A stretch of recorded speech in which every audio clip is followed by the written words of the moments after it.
Hey, hello everyone. Today we will going to discuss about Samaj Research Fellowship Program. Okay, जो SRFP नाम पे भी जाना जाता है। तो ये इसका ऑलरेडी नोटिफिकेशन आ चुका है। तो यहाँ पे मैं इसके बारे में ही बात करूँगा कुछ। ठीक है, तो देखो ये जो है ना समर रिसर्च वो ये तीन मेनली ऑर्गेनाइज करता है। क्या क्या है वो? IAS, Indian academy of science, उसके बाद है INSA, Indian national science academy, और उसके बाद है the national academy of science TNAS। ठीक है, ये तीनों मिलकर ऑर्गेनाइज करता है। ये बहुत फेमस मतलब समर रिसर्च का एक चांस है। ये हर साल आता है और इस साल का भी इस बार नोटिफिकेशन आ चुका है। ठीक है, तो देखो पहले बात तो समर रिसर्च मतलब क्यों करना ज़रूरी है, इसके बारे में मैं एक दो बात करना चाहता हूँ।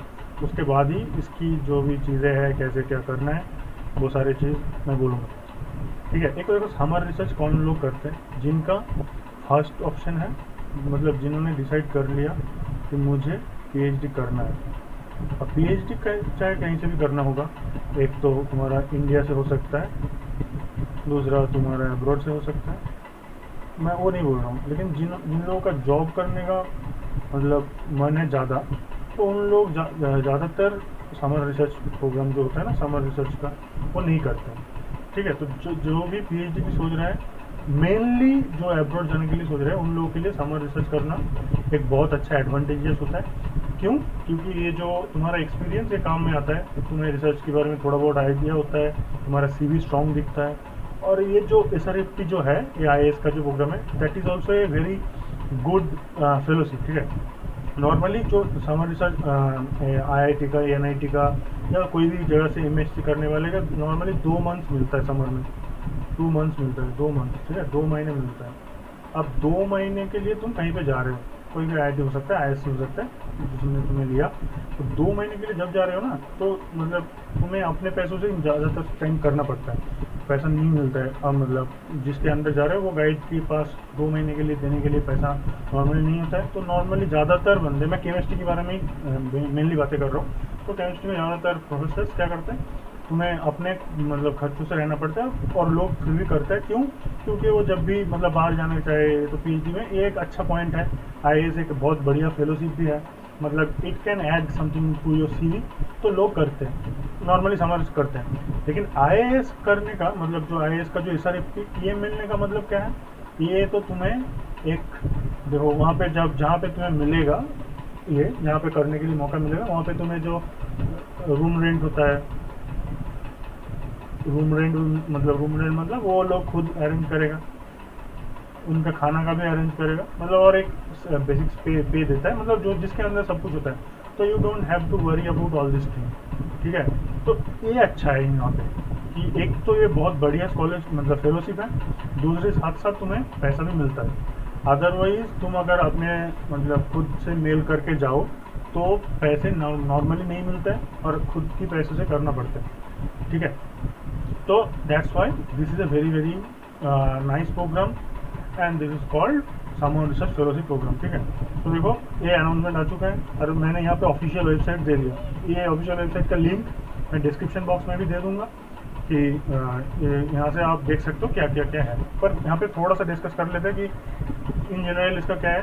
देखो ये तो ऑनलाइन सब एप्लीकेशन है, तुम्हें ऑनलाइन अप्लाई करना है। और ये जो वेबसाइट दिया वहाँ पे जाते ही तुम्हें मिल जाएगा रजिस्ट्रेशन कहाँ से करना है और क्या करना है, मैं वो भी लास्ट में दिखा दूंगा। लेकिन पहले बात क्या है, ये it needs to be submit online. And दूसरी बात जो यहाँ पे बार बार लिखा है, शायद आप यहाँ पे बहुत छोटा सा लिखा होगा, नहीं पता देख पाओगे या पता नहीं, यहाँ पे लिखा है please do not send hard copies of marksheet और एप्लीकेशन। आपको कोई भी तरह का कुछ भी हार्ड कॉपी भेजना नहीं है, बस जो भी करना है आपको वो ऑनलाइन करना है। पहले बात तो ये बोला है। और ये करने के मतलब पहले तुम अब जब भी अप्लाई करने जा रहे हो उससे पहले यहाँ पे तो एक चीज़ लिखा है कि जो भी आपका स्कैन वर्जन ऑफ मार्कशीट है वो रेडी रखो। ठीक है, उसके साथ साथ मैं और एक चीज़ बोलूँगा, वो है SOP। SOP क्या होता है? SOP का मतलब होता है स्टेटमेंट ऑफ पर्पस। ठीक है, स्टेटमेंट ऑफ पर्पस। तो स्टेटमेंट ऑफ पर्पस मतलब होता है तुम क्यों करना चाहते हो something, what is your purpose of doing that. In this case, why you want to do summer research fellowship program or why should they choose you for this fellowship program. ठीक है, you need to give some idea about this.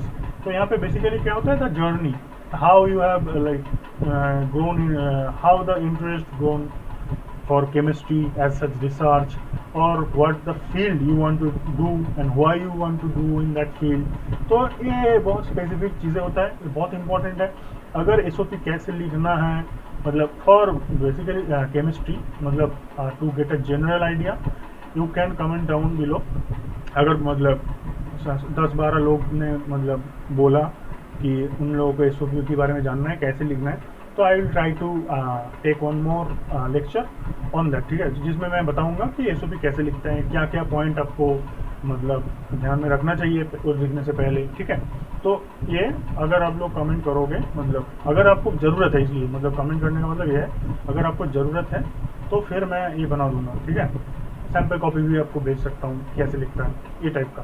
तो ये बात तो क्या है, तो आपको जो ये फॉर्मेट में आपको सब चीज़ स्कैन करके रेडी रखो और एसओपी आपको लिख के रेडी रखना है. ठीक है, देखो ये डेट जो है, लास्ट डेट, मैं यहाँ पे थोड़ा सा पहले आ गया, तो 30 नवंबर, ये काफ़ी अभी भी टाइम है क्योंकि अभी सितंबर चल रहा है. सितंबर का भी मतलब अभी भी तक सेकेंड वीक ऑलमोस्ट नहीं कवर मतलब इंटर हुआ, तो सितंबर फर्स्ट वीक चल रहा है, अभी भी 2 महीने का टाइम है. एक नॉर्मल अच्छा एसओपी लिखने में आपका ऑलमोस्ट मतलब 5 से 10 डेज आपको रखना चाहिए. जब पीएचडी के लिए लोग एसओपी लिखता है, बाहर अप्लाई करते हैं, तो 5 to 10 डेज लिखना मतलब बनता है. तो यहाँ पे तो समर के लिए उतना ज़्यादा टाइम नहीं लगेगा, तब भी आपको 3 to 4 डेज आपको देना चाहिए इसके लिए. तो 3 to 4 डेज आपको चाहिए. मैं इसके बारे में डिटेल डिस्कशन करूँगा अगर आपको चाहिए तो तब बाद में. ठीक है, तो एसओपी ये सब चीज़ आप रेडी रखो. यहाँ पे और एक चीज़ लिखा है क्या, only one application will be consider. तो फिर जब भी आप एप्लीकेशन कर रहे हो तो फिर अच्छे से सब कुछ चीज़ें देख के करो. टाइम भी है बहुत, कुछ हड़बड़ी नहीं है, जल्दी मतलब जल्दबाजी में कुछ भी गलत ना करो, एक ही बार में करो. ठीक है, और ये तो होता है हर एक एप्लीकेशन में, जो भी एस्टरिक्स पुट करके रखता है वो मैंडेटरी होता है, और अगर ये पुट नहीं करोगे तो आपका नेक्स्ट स्टेप में नहीं जाएगा. तो ठीक है, तो यहाँ से मेन जो पॉइंट क्या है, 30 नवंबर लास्ट डेट है. आपको सब सारे स्कैन कॉपी मार्कशीट रखना है रेडी करके, और एक ही बार आप अप्लाई कर सकते हो. तो फिर बहुत ध्यान से करो. और जो सबसे इम्पोर्टेंट क्या है, आपको एक एसओपी लिखना है. एसओपी क्या होता है, स्टेटमेंट ऑफ पर्पस, और कैसे लिखता है वो बाद में बताएंगे अगर आपको चाहिए तो.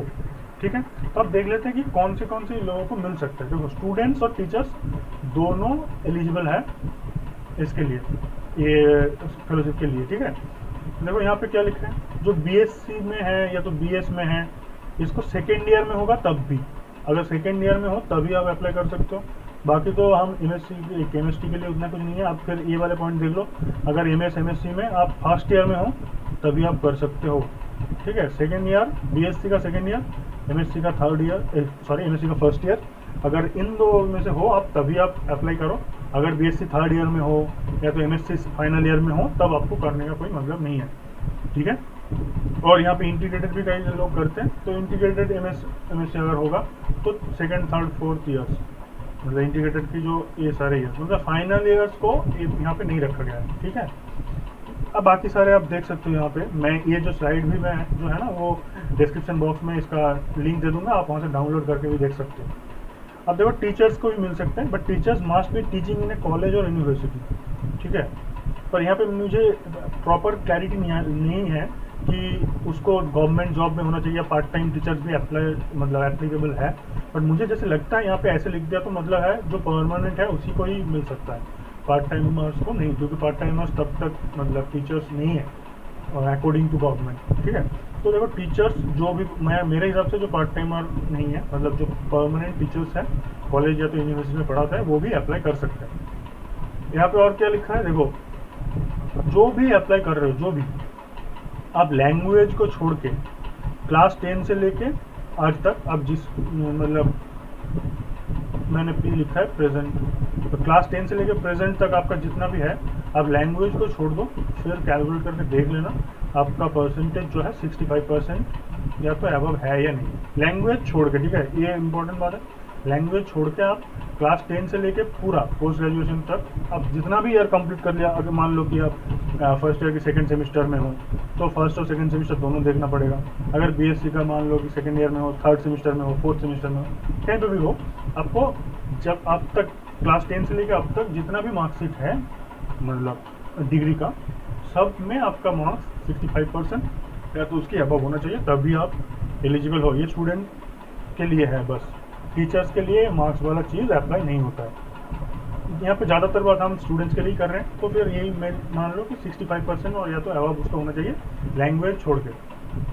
पीएचडी जो भी कर रहे हो वो नॉट एलिजिबल। पीएचडी को क्यों नहीं एलिजिबल? क्योंकि तुम्हें खुद एक फेलोशिप मिलता है, तुम ऑलरेडी एक रिसर्च में हो, तुम्हें समर करने के लिए कहीं पे भी नहीं जाना, तुम्हें खुद का पीएचडी करना है, that's why you are not eligible. Application who have availed the academic fellowship twice before, मतलब अगर आपको 2 फेलोशिप ऑलरेडी मिल चुका है 2 बार, ठीक है, एकेडमिक्स के लिए 2 बार फेलोशिप मिल चुका है, तो फिर वो भी अप्लाई नहीं कर सकते, ठीक है। देखो एक चीज़ मैं यहाँ पे बोलना चाहता हूँ, अगर आपके पास इंस्पायर है, इंस्पायर के बारे में क्या है, इंस्पायर क्या है आपको शायद पता होगा, अगर नहीं पता है तो फिर मैं आप कमेंट करना, मैं लिंक दे दूंगा, आप देख सकते हो क्या है इंस्पायर क्या नहीं है। तो अगर आप इंस्पायर ऑलरेडी इंस्पायर फेलो हो, मतलब एक बार आपको स्कॉलरशिप मिल चुका है, तो इंस्पायर का ही एक समर का होता है, ठीक है, इंस्पायर का ही समर का एक प्लान है। तो आप अगर वो करोगे तो वहाँ पे भी 20K तक मिलता है, शायद 20K तक मिलता है, ठीक है ना। तो इंस्पायर से भी आप जा सकते हो। तब अगर आपके पास इंस्पायर है तो आप जब भी मेल कर रहे हो तब लिख देना I am inspire fellow, I can, मतलब ऐसे लिख देना, ये मेंशन कर देना, तो फिर आपको AIS करने का जरूरत नहीं। लेकिन अगर बस इंस्पायर मिला एक बार तो आप कर सकते हो, क्योंकि you are not someone who has got fellowship for twice. पर मैं बोल रहा हूँ अगर इंस्पायर है, आपको IAS नहीं मिला, तब भी आप इंस्पायर के थ्रू समर कर सकते हो, ठीक है। लेकिन यहाँ पे अगर इंस्पायर भी है तब भी आप अप्लाई करो, लेकिन 2 बार कुछ स्कॉलरशिप आपको मिल गया तो आप नहीं कर सकते, that's what they have said. तो उसके बाद क्या, देखो मैंने जो अभी तक बोल रहा था कि बहुत इंपॉर्टेंट है, बहुत इंपॉर्टेंट है, वहाँ पे यही लिखा है, applicant should include a right up as to the specific area of the applicant and indicate what he/she would like to learn and achieve through this fellowship। मैंने SOP लिखा था, स्टेटमेंट ऑफ पर्पस, इसको इसने right up लिखा है, एक ही बात है, आपको SOP की तरह लिखना है, क्या करना चाहते हो इसके थ्रू, क्या अचीव करना चाहते हो, what you want to learn, क्यों करना चाहते हो, ये सारे चीज़ लिखना है।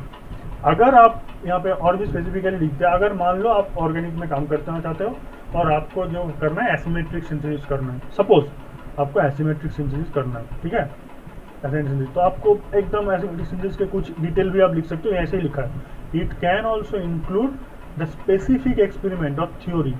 एसिमेट्रिक सिंथेसिस के बारे में भी आप थोड़ा सा लिख सकते हो। आपको मान लो कि फ्लोरोसेंस के बारे में करना है, आप फ्लोरोसेंस के बारे में भी कुछ लिख सकते हो, that is not a problem. तो आपको जो भी चाहिए, जिस पे भी काम करना है, आप डिटेल में उसको लिख सकते हो इस राइट अप के अंदर। एंड यहाँ पे और एक चीज़ लिखा है, ये अगर नहीं भी लिखता तब भी आप कर नहीं सकते हो, तो क्या लिखा है कि the right up should not be copy and paste job from any source. आप कहीं से भी कॉपी पेस्ट नहीं कर सकते हो। अगर ये नहीं भी लिखा होता, this is the basic rule of any right up और एनी SOP और any proposal, you can't copy paste. Copy paste आप कभी भी नहीं कर सकते। आप पेपर लिख रहे हो तब तो कर ही नहीं सकते हो, क्योंकि वो लोग आपको प्लेजरिज्म की चक्कर में आपको मतलब पेपर नहीं देगा। अगर आप SOP लिख रहे हो, अगर आप कोई भी राइटअप लिख रहे हो, कोई भी रिसर्च प्रपोजल लिख रहे हो, कहीं पर भी आप नहीं लिख सकते हो कॉपी पेस्ट करके। हाँ, आप पढ़ सकते हो, पढ़ के एक आइडिया ले लिया, फिर खुद लिख सकते हो, ये तो कर सकते हो, लेकिन it should not be direct copy and paste, ठीक है।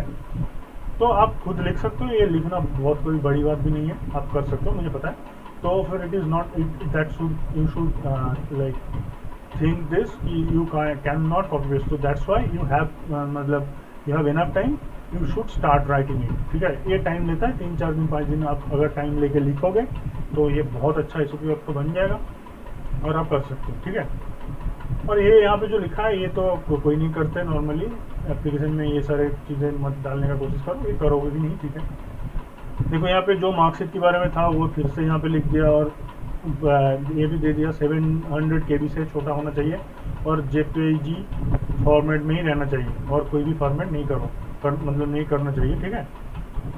और टीचर्स अगर हो तो आप अपनी पब्लिकेशन अगर होगा आपके पास तो फिर देना, और अगर मिल गया तब आपको एक एचओडी या तो प्रिंसिपल आपका जो है उनसे एक लेटर लेना है, नो ऑब्जेक्शन टाइप का, या तो लीव ऑफ एब्सेंस का एक लेटर लेके तभी आना है आपको समर करने। पर स्टूडेंट के लिए ये दिक्कत नहीं है, आप डायरेक्टली ये बस मार्कशीट आपके लिए होगा तो हो जाएगा, ठीक है। अब क्या लिखा है कि आपको कोई भी एक प्रेजेंट टीचर जहीं पे कहीं पे भी आप पढ़ रहे हो, बीएससी कर रहे हो, बीएससी की अगर हो, अब अगर बीएससी कर रहे हो, अगर आप एमएससी कर रहे हो, आपका जो प्रेजेंट डिग्री है, प्रेजेंट डिग्री अब जहाँ से एमएससी कर रहे हो या जहाँ से बीएससी कर रहे हो, प्रेजेंट डिग्री में कोई एक टीचर और द एचओडी, ठीक है, और द एचओडी। अगर आपको लगता है कि एचओडी से आप मतलब एचओडी से ले सकते हो, लेकिन आपको लगता है कि आप से मतलब आपको बहुत ज़्यादा मतलब होता है ना, आपको कोई एक फील्ड में मतलब मान लो कि फिजिकल आपको अच्छा लगता है, तो फिजिकल का जो टीचर है उससे आपका इंटरेक्शन ज़्यादा होता है, तो फिर आप फिजिकल के टीचर से लो, क्योंकि वो अच्छा लिखेगा, क्योंकि रिकमेंडेशन काफ़ी टाइम में काम आता है। तो आप अपने हिसाब से, अगर आपको लगता है कि आप इक्वली सब सब्जेक्ट ठीक कर रहे हो तो एचओडी से ले लो। अगर आपको लगता है कि कोई एक टीचर की जो कोर्स है आपको बहुत अच्छा लगता है, आप उसके साथ बहुत ज़्यादा इंटरेक्ट करते हो, वो आपको सोचता है कि अच्छा हो आप, तो उस हिसाब से आप मतलब अपना चूज़ कर लो। पर ये याद रखना कि ये प्रेजेंट टीचर होना चाहिए। प्रेजेंट टीचर मतलब आप अभी जहाँ पे पढ़ रहे हो वहाँ का टीचर होना चाहिए, ठीक है। अब ये तो सिलेक्शन के बारे में लिखा है कि वो जो भी है ये इसका कमिटी डिसाइड करेगा। कोई भी आप फॉल्स इन्फॉर्मेशन दोगे तो आपका तुरंत कैंसिल हो जाएगा, अगर बाद में ही पता चला तो आपको फेलोशिप भी कैंसिल हो सकता है, जो भी मनी आपको दिया था वो वापस ले लेगा। इसके साथ साथ एक जो होता है, देखो ये जो Indian academy of science, Indian national academy of science, तो जो भी है ये सारे यहाँ पे जो भी मतलब प्रोफेसर्स वगैरह बैठे हैं वो सारे इंडिया के ही है, सब इमिनेंट प्रोफेसर्स हैं। आप कभी भी पीएचडी इंडिया से करने जाओ, इंडिया में जॉब करने की कोशिश करो, अगर एकेडमिक्स में रहना है तो इन लोगों से ही आपको फिर से मिलना है। तो इट इज़ ऑलवेज एडवाइज कि आपको चाहे हो ना हो, कभी भी कोई भी फॉल्स इन्फॉर्मेशन कहीं पे भी मत दो। इसको तो छोड़ ही दो SRF की, अब कहीं पे भी मतलब मत डालना, और कोई भी नहीं डालता आजकल, ठीक है। तो ठीक है, यहाँ पे और कुछ ज़्यादा कुछ नहीं है इस पर। आप देखो क्या लिखा है कि जो यहाँ पे था फिर से लिखा है, और यहाँ पे एक देखा कि academy means Indian academy of science Bengaluru, यहाँ पे जो मतलब एड्रेस टाइप का दे रखा है इंडियन नेशनल एकेडमी, मैंने जो पहले ही बोल दिया था, और the national academy of science India. और आपका जो गाइड मिलने वाला है, गाइड का मतलब क्या होता है, आप जिसके अंदर जाके काम करोगे, ठीक है, जिसके अंदर जाके काम करोगे वो है गाइड। और यहाँ पे ये लिखा है, आपका अगर कोई भी दिक्कत, कोई भी क्वेश्चंस आए तो आप यहाँ पे मेल कर सकते हो, और यहाँ पे जाके भी आप चेक कर सकते हो। और यहाँ पे एक एड्रेस भी दे रखा है, अगर कुछ दिक्कत हुआ तो इससे भी मतलब कर सकते हो बात, ठीक है। तो हो गया, ये था यहाँ पे बोलना। अब देखो मैं एक चीज़ मैं यहाँ पे बोलना चाहता हूँ कि देखो ये जो SRF का जो है, मैंने फिर से बोल दिया, एक बार बोलता हूँ, ये बहुत ही बढ़िया समर रिसर्च फेलोशिप प्रोग्राम है। पर इसको छोड़ के भी और एक आता है, शायद उसका नाम VSRP होता है, जो TIFR वालों अरेंज करता है। ये भी बहुत बढ़िया है, इसका अभी तक नोटिस नहीं आया, अगर आ जाएगा तो मैं इसकी भी बना दूंगा एक, कैसे क्या करना है और क्या है इसके साथ साथ। और हर एक IIT का, ठीक है, हर एक IIT का एक खुद का होता है, एक खुद का समर का पोर्टल होता है, जो यहाँ पे आप अप्लाई कर सकते हो, कुछ पैसा मिलता है। ये दो बहुत बढ़िया है, ये दो मिलना बहुत अच्छा है।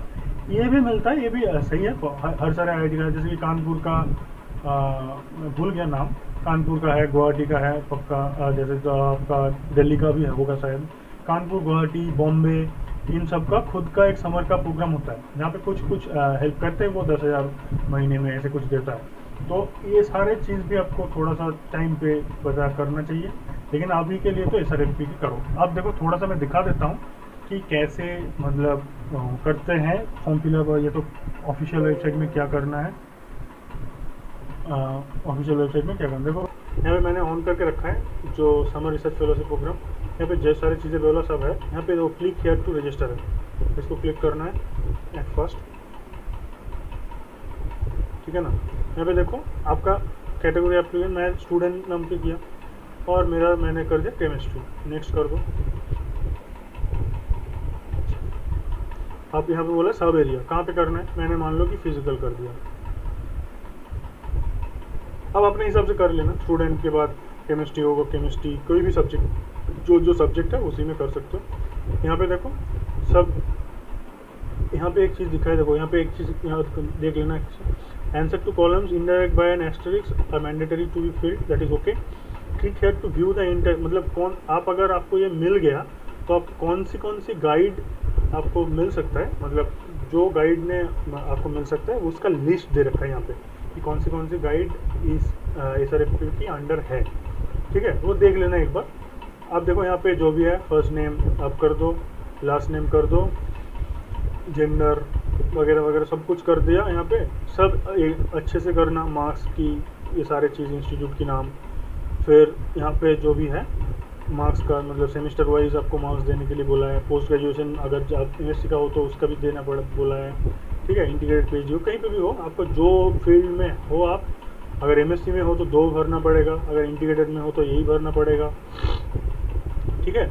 आप करेंटली स्टडिंग में देख लेना यहाँ पे क्या कर रहे हो आप, MSc हो, जो आपका फाइनल अभी डिग्री जो चल रहा है वो, उसका इंस्टीट्यूट का सब कुछ दे दिया।